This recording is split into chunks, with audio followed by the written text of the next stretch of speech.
Greetings, salutations. This is Notorious. Sam realized the big bad fox is here to read you a poem. This one is entitled Worthy of Self-Care. This was inspired by Miles D.F. You'll see the link in the artwork now. And without any further ado, let's break some eardrums.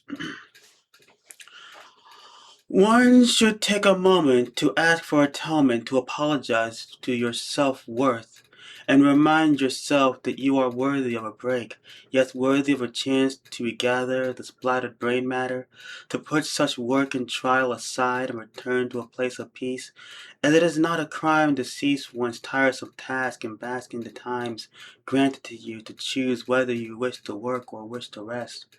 For there is nothing wrong with fasting from the fast track, from freeing your mentality from the chains and shackles of the daily grind. So please take a moment to unwind and remind yourself that you are worth more to those when you have a clear and healthy mind and are allowed to thrive. We'll see how that sounds. So this is Notorious. I'm out. Deuces.